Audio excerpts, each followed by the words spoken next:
to play the infinite game, where it's possible to serve everyone, from individuals to organizations, and the entire humanity. According to Professor James Carse, there are two types of games in life: finite and infinite games. In finite games, the main goal is to win. Such games come with known players, fixed endpoints, a clear winner, pre-agreed objectives, and fixed rules with penalties for breaking them. Just think of a game of football.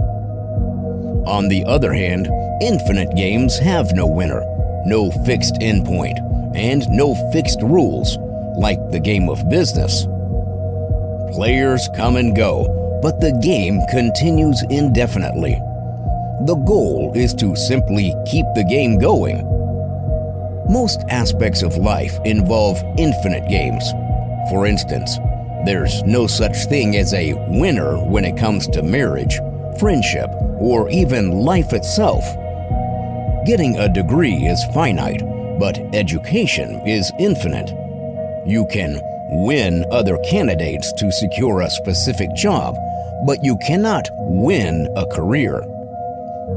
Finite games are more tempting because they deliver fast, concrete results.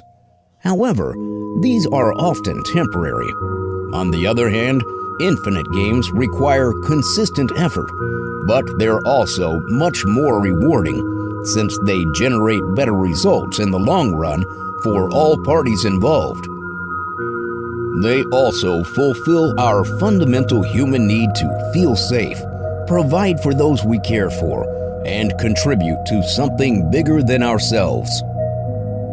To succeed in a finite game, you must follow the right rules. To succeed in an infinite game, you must adopt an infinite mindset with 5 essential practices, which we'll explain shortly. So, it's crucial to know what game you're in and how best to play it. Business is an example of an infinite game. Organizations that focus on long-term goals, continuous improvement, and making a positive impact are more likely to succeed in the long run. Unfortunately, many businesses today adopt finite thinking with a transactional approach. They engage in unethical business practices, mass layoffs, and focus myopically on short-term profits. So, how can you adopt an infinite mindset and play the infinite game? Leaders with an infinite mindset adopt 5 essential practices that reinforce one another. They champion a just cause, build trusting teams, learn from worthy rivals, display existential flexibility, and lead with courage. These 5 practices can be applied individually, but they're most effective when combined. Now, let's dive into each one in turn. Practice number 1: champion a just cause. Infinite-minded leaders are driven by a just cause, that is, a compelling vision of a future that doesn't yet exist. This drives all their decisions. A just cause must meet 5 criteria. First, it must stand for something meaningful that people can rally behind, such as the right for every human to earn a living. It's not something to oppose, such as a fight against poverty. Second, it is inclusive and welcomes anyone to contribute. Third, it is service-oriented and exists to serve and benefit others. The focus is on improving the lives of the recipients or beneficiaries, not the contributors. In the long run, everybody still wins because the beneficiaries often feel a loyalty toward the contributors and wish to repay them. Fourth, a just cause transcends any individual, company, product, or service. That makes it resilient enough to withstand the test of time. Take the music industry, for example. Those who focused on selling products like cassettes and CDs got left behind.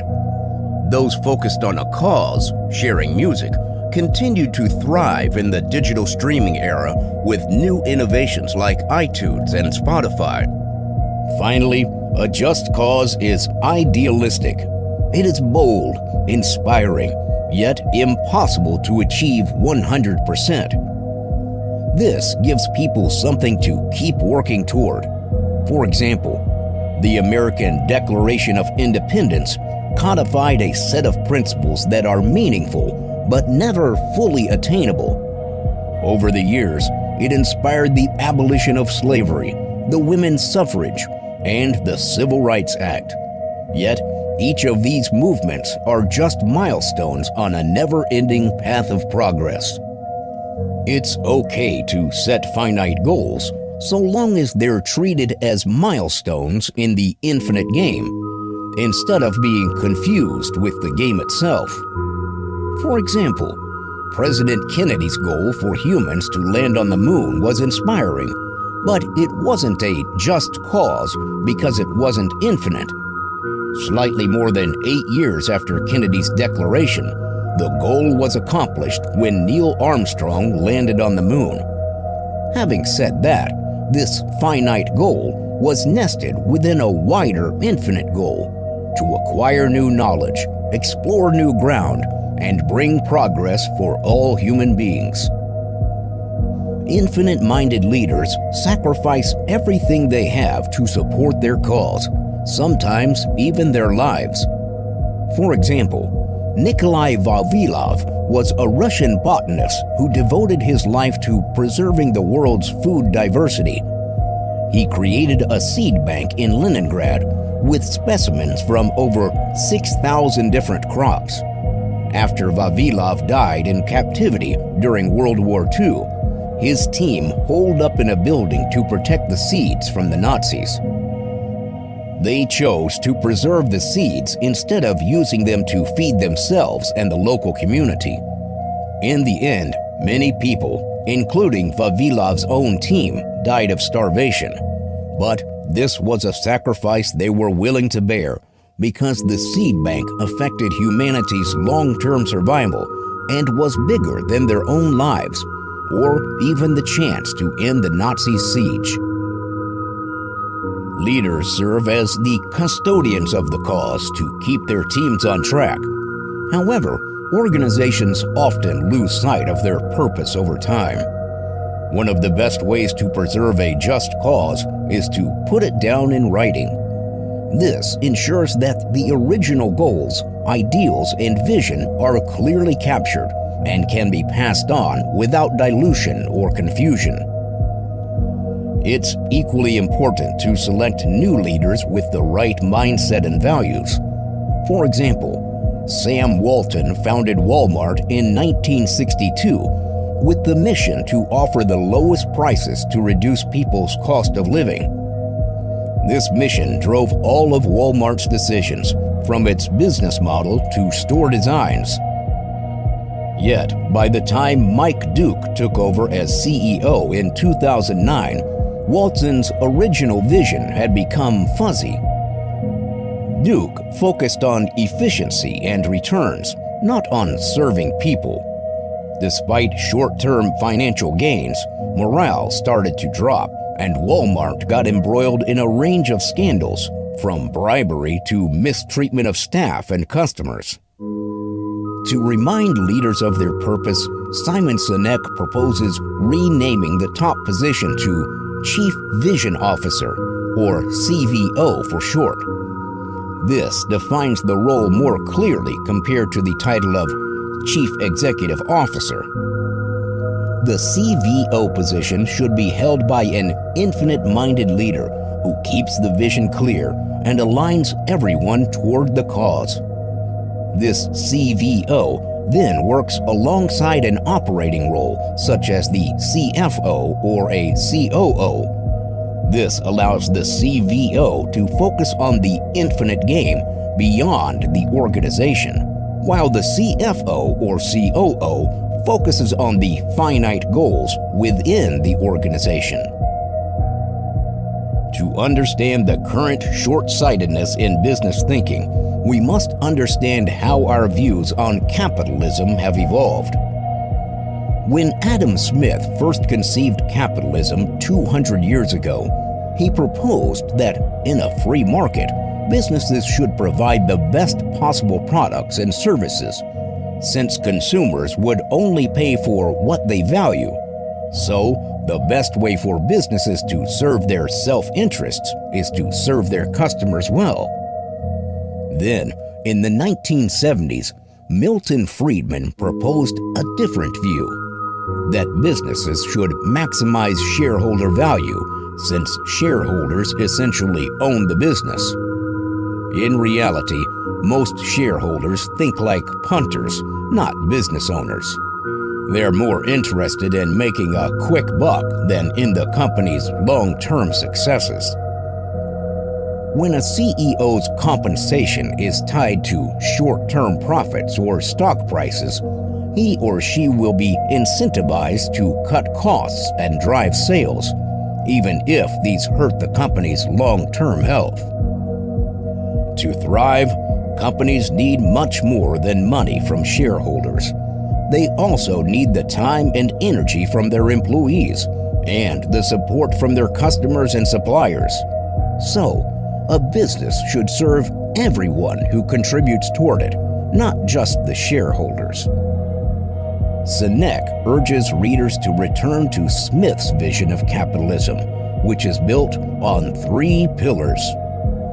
First, businesses should focus on serving a greater purpose that gives people a sense of meaning and belonging.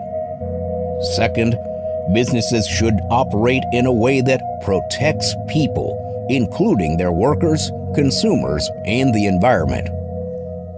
Finally, businesses should generate enough profit so they have the resources to keep serving the previous 2 responsibilities. How leaders treat their people affects how people treat them in return. Finite-minded leaders see people as a resource to be exploited. They try to squeeze every drop from their human resource and motivate people through monetary rewards. During hard times, they tend to fire people to cut costs, then place the burden on the remaining staff. In return, employees adopt a transactional attitude toward the company and will leave for a better opportunity or when the going gets tough. Infinite-minded leaders prioritize people over monetary resources. They look for ways to bring out the best in people and motivate people through a sense of belonging and community. During hard times, they find ways to share the burden, such as asking all employees to take a few weeks of unpaid leave. People feel loyal to the leaders and company and will stick around in both good times and bad. In the long run, the costs of taking care of your people are much lower than the costs of losing good people and finding or retraining new hires. Practice number 2, building trusting teams. Having a just cause alone isn't enough. You must also align people and decisions with the cause. Infinite-minded leaders build trusting teams where people share the same purpose and can collaborate and innovate freely.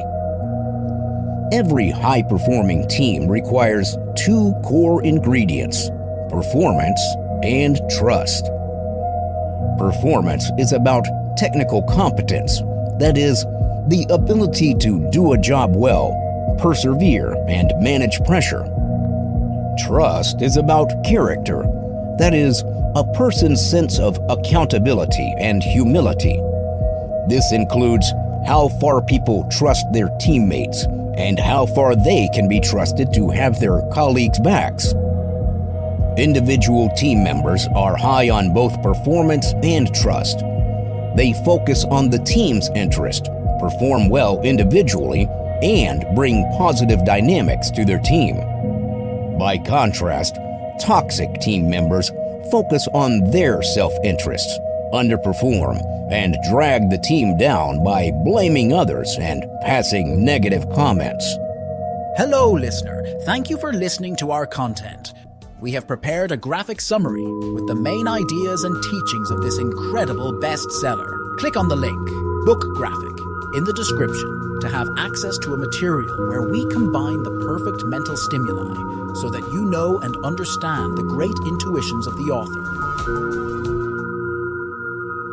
Infinite-minded leaders develop both trust and performance in their teams. They create a safe environment where people feel safe to be themselves, can openly share and discuss ideas and concerns, flag out mistakes and potential problems, or ask for help. This facilitates trust, collaboration, and innovation, all of which help the team and organization to move forward. Infinite-minded leaders also reinforce desired behaviors using metrics and recognitions. They give people the freedom to do their jobs, listen openly when people speak up, and provide their support to solve problems instead of assigning blame. They help team members who are low on performance to acquire the necessary technical skills, and they help those who are low on trust to become more trusting and trusted. However, they won't hesitate to remove those who refuse to take responsibility for their actions. On the other hand, finite-minded leaders tend to focus too much on performance and winning. As a result, they unintentionally create toxic cultures where people are driven by an unhealthy sense of rivalry and a fear of mistakes. Former CEO of General Electric, Jack Welch, was famous for ranking his employees and automatically firing the bottom 10% each year. This relentless focus on performance helped GE to grow rapidly in the 1980s and 90s. However, it also created a culture where people competed with one another to get ahead, instead of collaborating to move the company forward. Eventually, GE's results started to slide, and it had to be bailed out by the U.S. government after the 2008 financial crisis. When leaders reward end results without considering how those results are achieved, it also sends the signal that numbers are valued above all else. This could lead to ethical fading, where people engage in unethical behaviors to advance their interests without even realizing it. This usually starts with small misdeeds, such as hiding harmful ingredients or using accounting tricks to avoid taxes. Over time, the unethical practices snowball into serious breaches. For a decade, leaders at the Wells Fargo Bank chose to ignore audit findings about potentially unethical practices at the bank. Left unchecked, things worsened until the bank came under formal investigation. Between 2011 and 2016, thousands of employees were involved in opening millions of fake accounts and signing up customers for credit cards and insurance policies without their knowledge. Trusting teams help to counter ethical fading because team members feel accountable to one another and will honestly speak up when they notice gaps or breaches. This allows issues to be addressed ASAP. Upholding ethical behavior is just one of the many infinite games in business. Such games require that you continually adjust and refine your approach, values, and beliefs. The best way to do so is to constantly develop the right qualities, mindsets, and cultural norms so people do the right thing out of integrity. Patagonia is a great example of a company that managed to be both ethical and profitable. To reduce waste production, they offer free repairs and facilitate product resale and recycling. They also team up with NGOs to prevent human rights violations in their entire supply chain. Whenever they uncover any gaps, they opt for full transparency internally and externally. This approach won Patagonia a loyal base of customers and employees, and even inspired other businesses to follow in their footsteps. Practice number 3. Learn from worthy rivals. A worthy rival is an infinite-minded player who's worth learning from. It can be inside or outside your industry, and must be superior than you in some ways.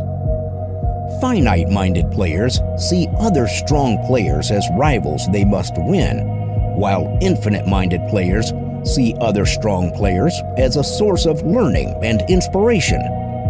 This helps them to stay humble and spurs them to keep improving and rejuvenating themselves. When IBM launched its first personal computer, Apple was already an established player in the PC market. Instead of trying to beat IBM, Apple publicly welcomed IBM as a player that could bring new progress, and even support Apple's mission to put computing power in the hands of people. Indeed, IBM expanded the market significantly by making PCs a necessity in every office and home. It also acted as a contrast to accentuate what Apple stood for. IBM was seen as a workhorse, while Apple was about creativity.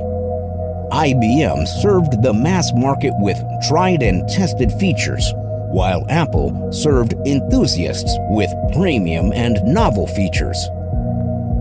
IBM was a worthy rival for Apple for several years before new players like Microsoft, Google, and Facebook entered the fray. Each new player brought new ideas and benchmarks for Apple to push itself to new heights. In an infinite game, players come and go, each bringing different strategies and strengths. Don't get so fixated on your own cause that you only see the good in yourself and the bad in others. There's always something you can learn from others, even if you don't fully agree with what they do or why they do it. And just because a rival leaves the market doesn't mean that you've won. The game continues, and you can find new worthy rivals to learn from. Practice number 4. Display existential flexibility. Infinite-minded leaders are always looking for better ways to advance their just cause. If they believe that the organization's direction no longer aligns with its just cause, they're willing to make drastic, fundamental shifts to get back on a right plan. For example, Walt Disney wanted to help people to escape the stresses of daily life and relive the joys and wonders of childhood. He was the first to create a cartoon with synchronized sound and built Disney into a leading animation film producer. Yet, by 1952, Walt Disney was frustrated at how big and bureaucratic the company had become. So, he quit and invested everything he had in a new venture, Disneyland. A flex doesn't occur at the founding, but after the company is already established. It involves drastic changes that disrupts your current business model and can jeopardize the entire company's survival. Yet, everyone in the organization accepts the risks in order to support the just cause. In a changing world, every organization must go through a flex at some point. Sticking to status quo will only lead to an organization's demise. Kodak was actually the first company to make photography publicly accessible. For decades, it led innovations in the photography industry to transform how the average person captured special moments and created memories. By the 1970s, Kodak's leaders had lost sight of their cause and became more finite-minded. When its R&D team invented the digital camera, Kodak's leaders saw it as a threat to their existing business model and chose to bury the technology. By the time other companies introduced the digital camera, it was too late for Kodak to catch up, and they ended up filing for bankruptcy protection in 2012. Practice number 5. Lead with courage. To play the infinite game, you need courage, not only to take risky actions, but also to admit mistakes, shift your perspective, and stay true to your just cause in the face of internal and external pressures. Infinite-minded leaders have the courage to do what's right instead of what's easy. For example, in 2014, CVS Caremark announced that it would stop selling tobacco-related products in all their stores, even though this meant a loss of $2 billion of revenue per year. This decision was made without any external pressure. It was purely to uphold CVS's mission to help people get on a path to better health. This turned out to be a positive decision. In states where CVS had less than 15% market share, cigarette sales fell by 1% that month. The sale of nicotine patches also increased right after CVS's decision, possibly in response to their call for people to quit smoking. Although CVS's stock price fell 1% after their announcement, it recovered quickly. 1.5 years later, CVS enjoyed 70% higher stock prices, along with higher earnings per share. By contrast, many finite-minded companies chose to hide behind legalities, public opinion, or social norms, instead of doing what's right. In the wake of CVS's decision, other retailers and pharmacies also had to decide whether to stop selling tobacco. Many simply chose to continue. For example, Rite Aid has a similar mission to help customers lead healthier, happier lives, yet they justified their decision to sell cigarettes by saying that such tobacco products were offered in accordance with federal, state, and local laws. The true test of leaders' courage often happens at crossroads. This commonly occurs during an IPO or a change of leadership, when new leaders must decide if they will lead the organization down an infinite or finite path. When an organization becomes extremely successful, it's also easy to slide into a finite mindset and grow complacent. The best way to keep yourself on track is to adopt all 5 practices, which reinforce one another. Have a just cause. Work with a trusted team that shares your cause. Have a worthy rival to spur you onward. The willingness to switch paths when necessary, and make the right decisions for your cause. You've just learned the difference between finite and infinite games, and how you can adopt an infinite mindset to create a lasting legacy.